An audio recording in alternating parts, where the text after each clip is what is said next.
Mariba Boys bato obode weba mole Onye butike obode meyeze Afuwa mana Imara ipu tobo If I really would go pounds and dollars Okay now Casey, I swear to God I saw no be happy party oh no no. May I invite Dr. Ben, our host, my classmate, to welcome us again to today's event.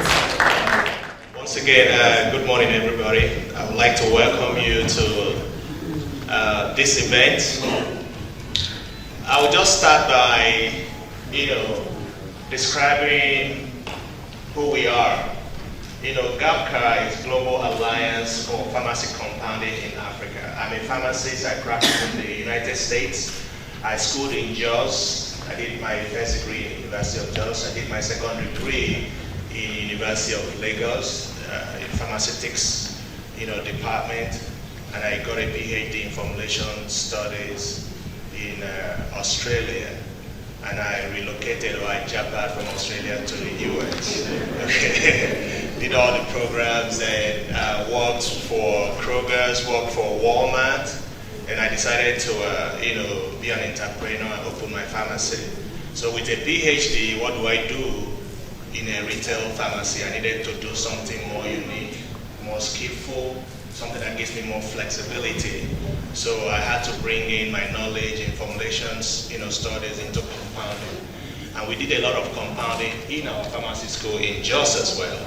But we noticed that, after all those things, compounding, we hardly practiced that in the retail sector here in Nigeria. While I worked in the hospital, Jute, we did little compounding, basic, mixed mag. At times you get tablets, you crush them, and you put them in vitamin syrup, But in the US, it kind of opens up my mind.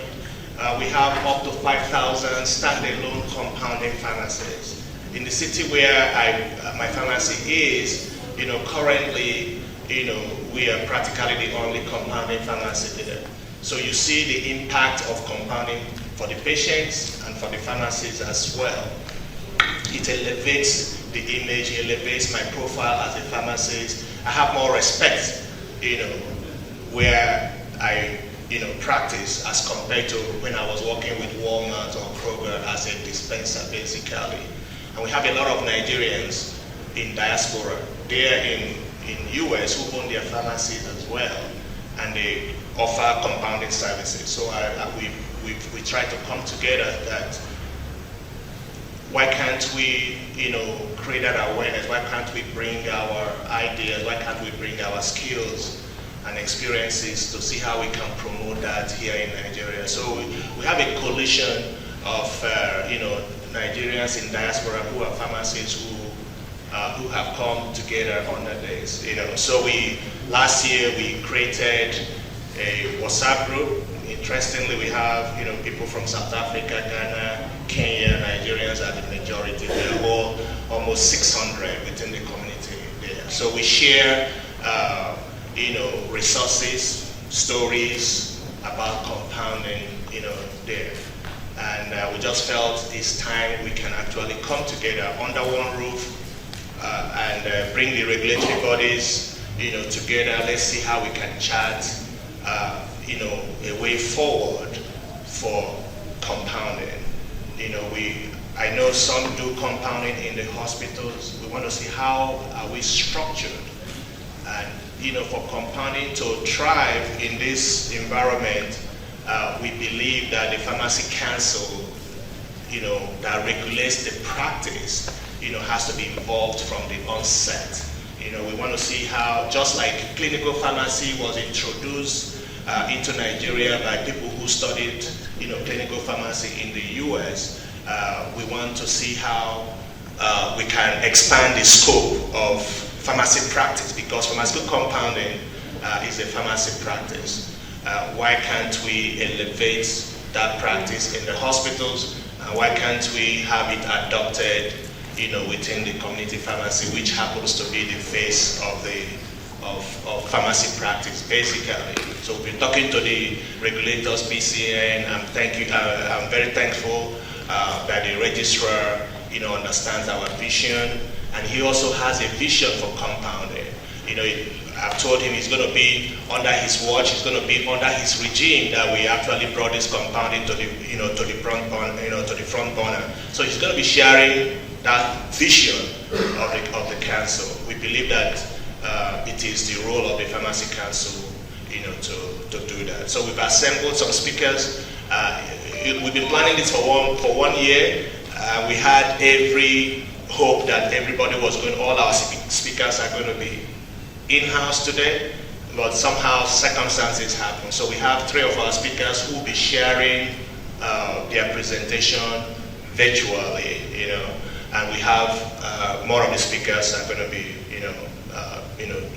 presenting here. So philosophically, we believe that here in Africa, millions of Africans still go to the native doctors. They still go to the herbal, to the natural herbalists, to make extraterrestrial preparations for them. So why do they go there? So we as pharmacists, why can't we actually make these extraterrestrial preparations for this patient?